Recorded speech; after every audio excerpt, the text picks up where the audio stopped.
Ukraine మరోసారి తన లాంగేజ్ killer డ్రోన్ల సత్తాను రష్యాకు చూపించింది. ఆక్రమిత క్రిమియా సహా డజనుకు పైగా ప్రాంతాల్లో భీకర దాడులకు పాల్పడింది. 4 ఏళ్ల క్రితం రష్యా దురాక్రమణ మొదలయ్యాక ఉక్రెయిన్ చేపట్టిన భారీ దాడుల్లో ఇదొకటని చెబుతున్నారు. వాటిల్లిన నష్టాన్ని అధికారికంగా రష్యా ప్రకటించినప్పటికీ రసాయన కర్మాగారం, జల విద్యుత్ ప్లాంట్లలో పేలుళ్లు సంభవించినట్లు స్వతంత్ర వార్తా సంస్థలు తెలిపాయి. క్రిమియాలోని కీలకమైన నౌకాశ్రయం ఖర్చులోని గగనతల రక్షణ వ్యవస్థలతో పాటు రష్యా యుద్ధ నౌకలపై డ్రోన్ దాడి జరిపినట్టు ఉక్రెయిన్ ఆర్మీ తెలిపింది. దాడులతో నౌకలో భారీగా మంటలు చెలరేగినట్లు వెల్లడించింది.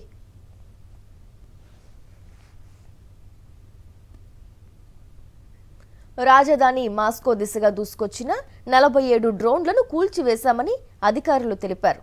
దేశంలోని వివిధ ప్రాంతాల్లో ప్రత్యక్షమైన 660 ఉక్రెయిన్ డ్రోన్లను ధ్వంసం చేసినట్లు రష్యా రక్షణ శాఖ తెలిపింది.